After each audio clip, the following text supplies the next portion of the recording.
If you keep on saying you need to make a budget but never do it, if you somehow keep missing credit card payments, if you're afraid to look at your bank statements, then it's time to take back control of your financial life. Truebill is an all-in-one personal money app that works for you, empowering you to save more, spend less, and see everything happening with your finances. Take control of your financial life with Truebill today at Truebill.com/budget. Don't keep losing money. Go to Truebill.com/budget. You can save hundreds a year. Truebill.com/budget. Warby Parker is committed to providing exceptional vision care online and in stores, offering eyeglasses, sunglasses, eye exams, and contact lenses.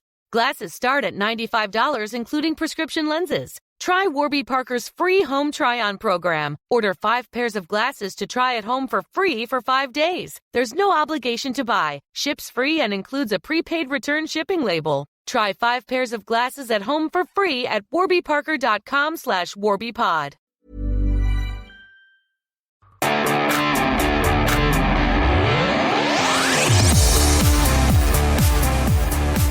Hey Eagles fans, this is Mike Kaye from NJ Advanced Media, and welcome to the No Huddle Show podcast, where we discuss anything and everything Philadelphia Eagles. You can read our content on NJ.com/Eagles, bookmark that, and you can subscribe to our exclusive Eagles Insider Tech service, where we'll break news, give you insider observations, and provide in-depth analysis.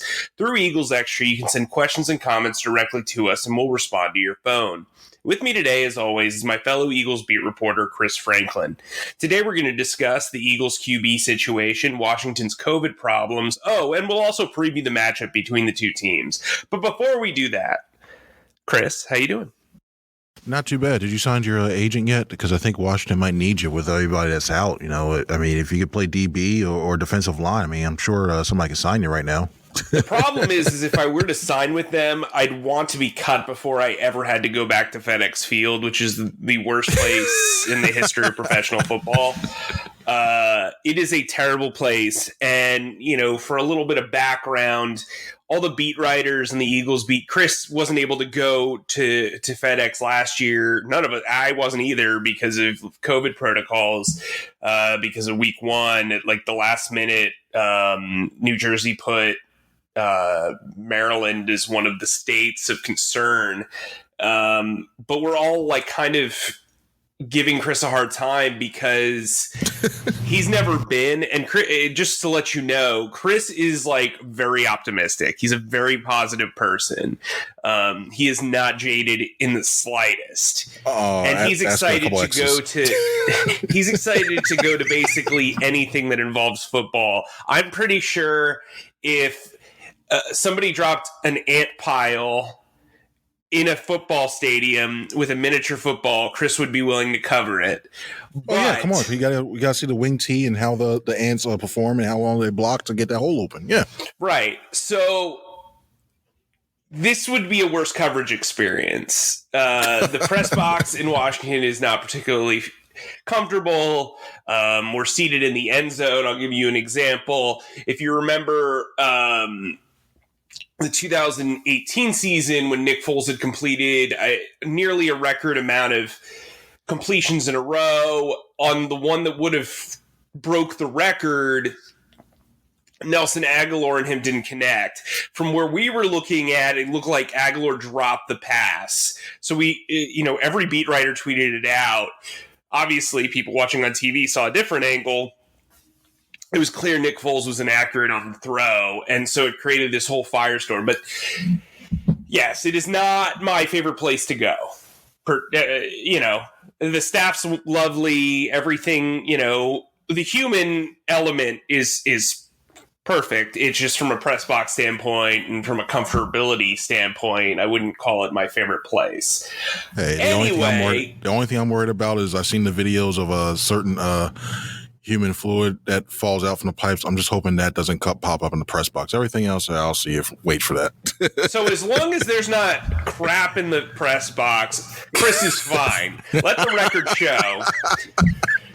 The press box could be on fire. Chris is like, well, I wonder if they're running a flood concept. Like, you know what I mean? Like, put 3 reporters on the same side of the press box and see if it gets it out. There you go.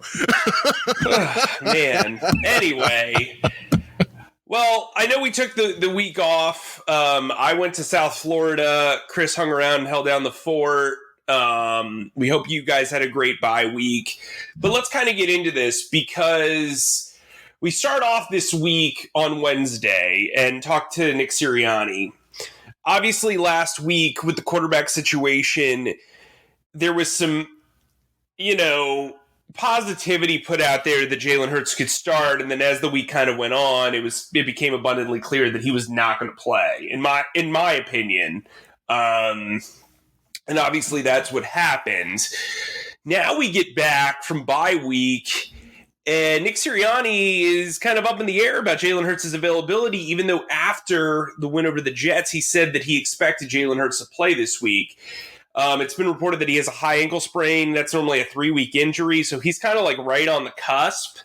Gardner Minshew and Jalen Hurts split reps in the walkthrough on Wednesday. We're recording this Thursday morning. I'm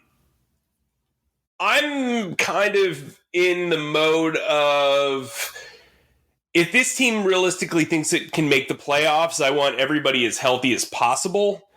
But this is also a must-win game. So they have to kind of weigh both those things. We'll get into Washington's depleted depth chart in a second. The Eagles should be able to win this game with Gardner Minshew or Jalen Hurts. Where do you think they should go with this if Jalen Hurts is still feeling the effects of this ankle sprain? I think for me, the one thing I'm looking at how healthy Washington's going to be. If it's something where right now where Washington has 18 people out, if it's something like that going on, then I'm resting Hurts and letting Minshew get the additional start to make sure he's completely healthy. But if it's something where everybody starts to test back and they have the 2 consecutive tests, they're asymptomatic and they're back and they're active again, then I'm putting Hurts in if he's, I'd probably say even 80, 85%, because I feel like you're going to need him through this stretch run. I think Minshew did a good job. Don't get me wrong. Minshew did a good job filling in for Hurts against the Jets and throwing the ball and everything. But when you look at the potential of what this team needs, they need Hurts to get experience, especially in pressure situations down the line, NFL experience down the line. So it's more of the thought that, hey, you know what, if Washington just sits everybody down, or they basically have 5, 6, 7 practice squad guys on their defense, and I'm letting Minshew get. I'm basically treating it as another bye week per se for Hurts to let him get fully healthy. But if it's something where everybody's back, then I'm and he's 85%. I'm rolling with Hurts. How about you? Here's my concern about playing Hurts against a team full of practice squad players. They have not been playing the game on a week-to-week basis, so they're going to be sloppy. And so that's my concern. The risk for injury on both sides goes way, way up when you have a bunch of inexperienced players. We see it in the preseason all the time. Their defensive line is depleted. They're missing, obviously Chase Young, who tore his ACL. They're missing Montez Sweat. They're missing Jonathan Allen. They're missing Matt Ioannidis. They are missing Casey Toohill, the former Eagles draft pick, who's actually been starting for them. They're missing their other fill-in starting defensive end. They're down to 5 guys you've probably never heard of in Daron Payne. So they're not in great shape. They're down to 3 linebackers on their active roster. All 3 of them, Cole Holcomb and the kid from Kentucky, Jamin Davis. So they're good at linebacker. Their secondary's never been good, but now they're missing their top corner in Kendall Fuller, who has made the transition from slot corner to starting outside corner. I have concerns when the only guys that are experienced are your linebackers and a couple of corners. You know what I mean? So those are the type of players that might accidentally not have proper technique on sacks. Those are the guys who might tackle low, that's or tackle high. And that's my concern with Jalen Hurts. That said, you brought in Minshew because you thought, when you trade for a backup quarterback, you want a guy who can win 2 out of 3 games, right? That's generally the thought process. You know that they're not going to take you to the playoffs if they're out the entire season. But you want a guy who can come in and potentially bridge the gap. And I think that's what Minshew can do. Minshew should be able to beat this Washington team with the problems that they have up front on defense. They also have injuries at left tackle, but with Charles Leno, who's played pretty well. They're going to be missing their starting center. Their starting right tackle is also on the COVID list. Like, it could be a situation where they have one true starter on the line. Their running game is still pretty effective. Antonio Gibson's a really good player. They still have all their wideouts, except for Terry McLaurin, who's dealing with a concussion. I think he'll end up playing probably, but obviously you won't know that unless you figure out, unless you're his personal neurologist. But chances are that he might play. Heineke's going to play, even though he's battling a knee and a knee and an elbow injury. He's a guy who's going to turn the ball over a bit and make some radical throws, but I think he's very competent. I was a huge fan of his coming out of the draft. I always fall in love with like a late round quarterback, and he was the guy that I just like. His footwork was fantastic. I just really liked his poise in the pocket. I thought his mobility was very good, and he's showing it really, midway through his career. But back to Jalen Hurts. If he can't be effective as a runner, I don't want him on the field. If I'm the Eagles, right? Because you're winning with this running game, and the running game was still effective even without him. Like, the strategy for this game should be the same thing as the strategy against the Jets. Take what the defense gives you, run the ball. Now, that said, Washington is typically a top 6 rushing defense. They've been very good against the run. That said, all the guys up front who have played well against the run aren't there. So, except for Daron Payne, who is very good. So, that's my thought process. Either way, with the quarterback situation, I think you have to go with the Jets strategy. What do you think, Chris? Well, I think, looking back, I looked at the game last night, and between the last game between Dallas and Washington, what the Cowboys were able to do is they basically ran the ball early on down their throats. And the one thing that, if they the Eagles do decide to pass, that they could have some success on was once they got about a couple good runs, about 6, 7, 8 yards a pop, which they were able to do even against like most of that defensive line that was there, that the linebackers sold hard. I mean, they bit hard on a play action boot. So, and it opened up things downfield for Washington. So I think that you're right. They have to continue to run the ball downfield. And the other thing they should do, and mentioned with taking the ball, taking what you're given, the running backs are going to could have a field day catching the ball against Washington. There are times when Elliott was leaking out the backfield, even like a little outlet swing pass, or even like 5-10 yards, where he basically where the Cowboys sent everybody downfield, just had him one-on-one against a linebacker, and Elliott caught one, and he could have had about like three of them for like about like 10, 15, 20-yard gains, especially with these backs, with the speed they have matching up against linebackers and safeties. They can have a field day. So whoever's a quarterback, as long as they're patient and just see that opportunity, they could take that. But it's all predicated on establishing the run, being physical up front, and wearing this Washington team down. Yeah, I mean, look, I think Nick Sirianni is going to be tempted by the pass here, but he really has to show some patience with this running game, because that's what's winning him games. Now, Washington has allowed more passing touchdowns than any team in the league, defense in the league, and they're also now going to be without their top corner. So there is going to be an interest in pushing the ball down the field. I get that. They do need to get Devontae Smith involved, but like you said, that has to come with play action. That has to come with bootlegs. Like, there has to be motion before the throw, if that makes sense. And you have to sell the run.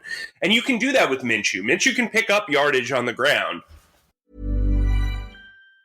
Warby Parker is committed to providing exceptional vision care online and in stores, offering eyeglasses, sunglasses, eye exams, and contact lenses. Glasses start at $95, including prescription lenses. Try Warby Parker's free home try-on program. Order 5 pairs of glasses to try at home for free for 5 days. There's no obligation to buy. Ships free and includes a prepaid return shipping label. Try 5 pairs of glasses at home for free at warbyparker.com/warbypod. I worked hard to get my degree, but I was working even harder to pay off my student loans. Then I found Credible.com. Credible made it fast and easy to compare pre-qualified refinancing rates from top lenders, so it would be faster and easier to pay off my student loans. I'm saving hundreds of dollars monthly, and checking rates on Credible was free. If you want to lower your student loan payments, get help from Credible.com. Message from Credible Operations Inc. Read by an actor. Pre-qualified rates are not an offer of credit. Terms apply. Visit Credible.com for details. Don't wait. Refinance your student loans today at Credible.com. Credible.com.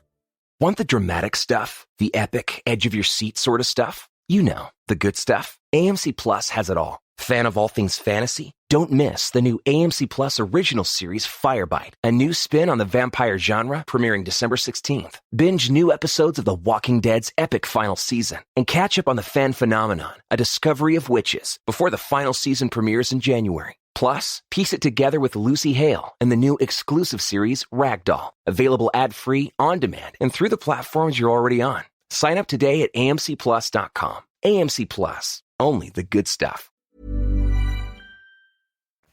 I just think this can't be a game where Minshew's throwing 30 times.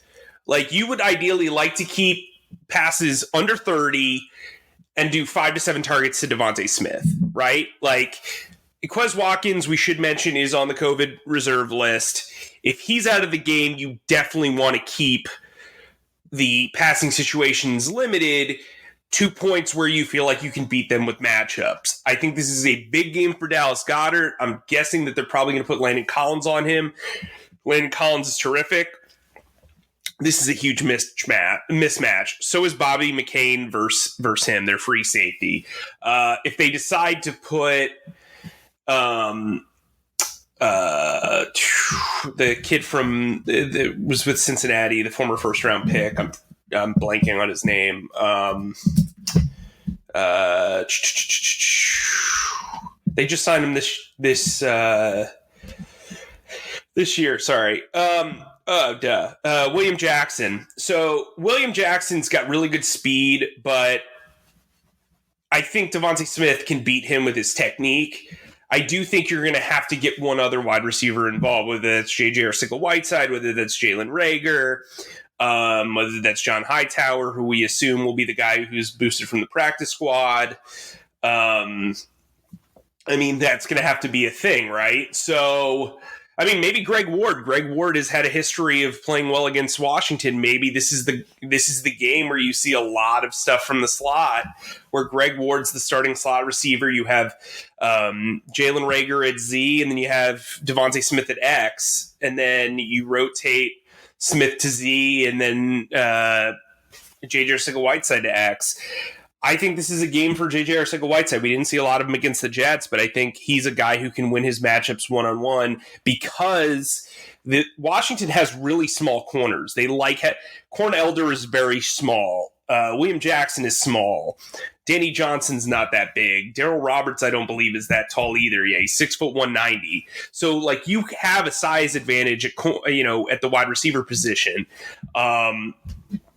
So that's kind of where I'm at. I would like to limit, honestly, ideally, if Gardner Minshew throws 25 passes, I'm happy, right? Like, that would be my goal. If he can go 18 to 25 for like 230 and 2 tutties, I think you're in good shape. But I do think this is the game where you really need to lean on Miles Sanders. We saw him have a career game against the Jets. Similar situation here. Feed him the ball. It looks like Jordan Howard is likely going to play. He practiced for the first time on Wednesday. I'm riding this running game, like riding it, especially if Jordan Howard's playing. Boston Scott, Jordan Howard, Miles Sanders, even Kenny Gainwell. By the way, I'm keeping Kenny Gainwell active. I'm using him as a wide receiver if I have Jordan Howard in the lineup. I'm putting him in the slot. I'm creating mismatches. I think they've been holding off on that for this stretch run. But as I continue this diatribe, how do you attack this Washington defense from your perspective, Chris?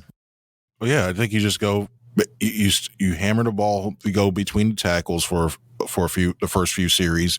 You you beat them up on the inside, because even though these guys they're on the list, they're not going to be really in the flow of everything if they come back, they're not going to be in the flow. They're not going to really be in tune. They won't have those practice reps. I mean, everything's virtual, so they're not really truly getting the facilities right. They're not using everything that they're normally attuned to. So it might be a little bit before they feel like they're get into the flow of the game. So you just smash them right in the mouth early on. And then from there, I think you attack the middle of the field with Dallas Goedert, especially up the seams. Cause I think you mentioned earlier, he's got those, I guess, matchups that Goddard has, and he has those abilities to win those mismatches. So I think you put it in the middle there.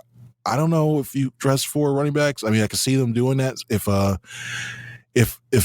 push comes to shove and Watkins is out, but I think, you mentioned 25. 25 is a good number. I'd probably go even 20 in this game. I'm trying to basically run the ball down, run this clock out, and get the heck out of Dodge as quick as possible, because this, especially if you don't have to necessarily put your guys out there and basically risk an injury. Because I think the Eagles jump out early, and that's another thing too. I think they really can jump if they get into a lead early on. Washington, I don't think is equipped with how they play. I don't think they can really truly mount a comeback. I know they came back late against Dallas, but I really don't think that can be sustained. I don't think they can do it on a consistent basis, or I think that was more of an aberration. But I'm running the ball between the tackles. I'm using the screen game too. I'm using the wide receiver screens and basically just throwing it out there quick to Smith, and I try at least one with Rager just to get him involved for the ball. I know that's not going to be where he wants to hear, but I'd try at least one or two with Rager with those quick screens just to throw the deep. And especially if Watkins is out, you're going to need Rager to step up in this game, at least to be a threat. You're going to have to target him once deep. You really have to, at least to soften those safeties up so you can so that Smith and Goddard can truly work things underneath. But you're going to need him to at least make an effort and at least be in the right position and line up right there. But I think overall, the main thing is going to be run, screen, and work the middle of the field with Goddard. And I think this team will have success in able to do that. And I think when we flip the field, right? So when we take another look at the Eagles defense versus Washington offense. Listen, Heineke is very good at taking what the defense gives him. We have seen in the past that that's typically not a good recipe for the Eagles. So they're going to need a blitz. They're going to need to force pressure on him. They're going to need to force him to throw interceptions. He's got 12 on the season in 12 starts. So you feel kind of good about that. The Eagles have been good at creating turnovers for the most part since the first 4 weeks of the season. Look, we talked about the running game. The linebackers are going to have to play sound football. I think this plays into a lot of what TJ Edwards can do. That said, Gibson and JD McKissick, who's dealing with an injury, are both very good catching the ball out of the backfield. That's going to be something to keep an eye on. They're going to need guys to flow to the ball. Would not be shocked if Sean Bradley got a little bit more play in this one from that perspective, especially in the red zone. And then you look at wide receiver. If Terry McLaurin's playing, that's an amazing, or at least a fun matchup to watch versus Darius Slay. This will be one of his bigger tests of the season. It's going to be interesting to see how that goes. Outside of McLaurin, they have Adam Humphries in the slot. I think Maddox matches up well there. Curtis Samuel's a guy who can do a little bit of everything, but he's coming off an injury, and he's not really a guy I would be too concerned about, especially with how well Steven Nelson tackles. And then they have a bunch of whatever guys. They also have former Eagles returner / wide receiver DeAndre Carter, who's actually turned into a pretty good role player. He's going to be dangerous on kick returns and punt returns. At tight end, they're missing their superstar tight end Logan Thomas. They're down to Ricky Seals-Jones, a crafty veteran. He's just not that great. And then they have a rookie, John Bates, who's made some plays. On the offensive line, like I said, Charles Leno is dealing with an injury. He's dealing with a back injury. They have Cornelius Lucas, who's their starting right tackle. He's on the COVID list. And then their starting center, Tyler Larson's dealing with an injury too. So this is just kind of like a hodgepodge of like terribleness for them. Sadiq Charles, who I liked at LSU, he's probably going to play left or right tackle, depending on what Leno's deal is. They have Eric Flowers, who's been inconsistent throughout his career. How are you attacking this Washington offense, Chris? Well, the main thing I think the blueprint is you just have to put consistent pressure on there. And especially, I think there may be time the Eagles like to bring just 4 guys, and sometimes they bring up guys off the edge in the corner like Avonte Maddox, or they put Singleton up the middle. I think you're just going to have to attack them from all different fronts, because the one thing that Heineke, especially with he's dealing with the knee, which isn't the issue, but it's like the elbow like might be the one that's lingering, to force him to start running around and not feeling comfortable and trying to have to throw the ball quickly and away. He's going to put that ball up there in positions to create some turnover opportunities. So the main thing I'm probably going to do if I'm Jonathan Gannon is I'm going to bring pressure everywhere.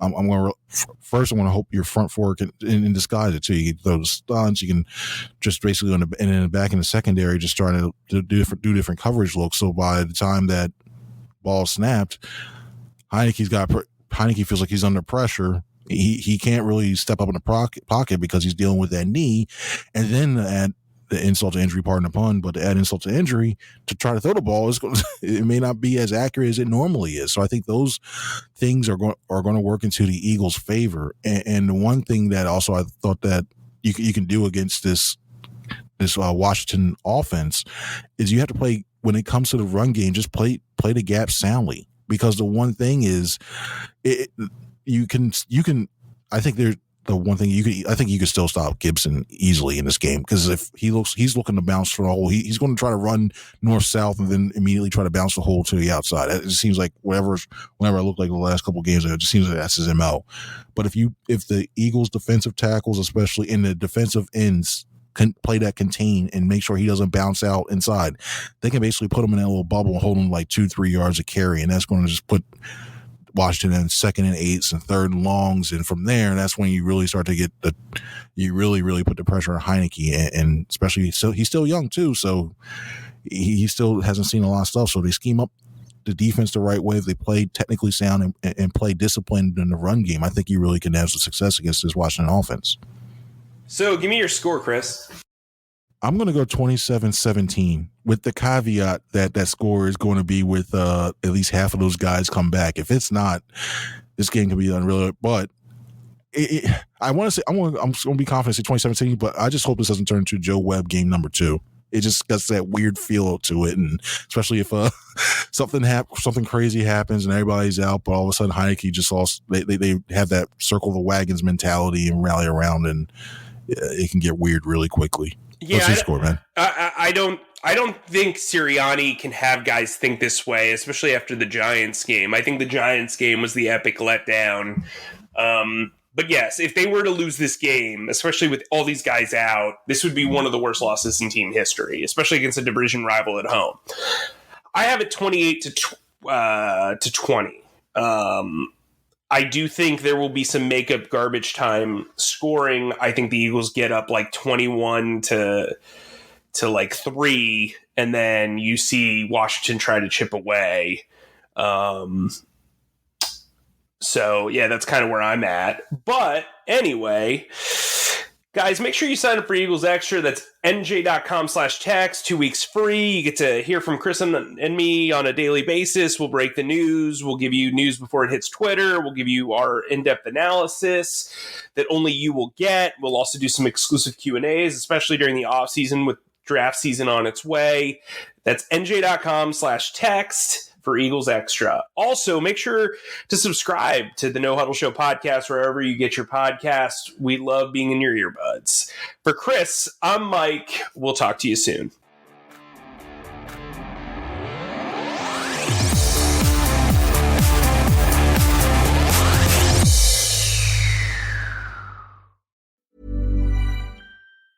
If you keep on saying you need to make a budget but never do it, if you somehow keep missing credit card payments, if you're afraid to look at your bank statements, then it's time to take back control of your financial life.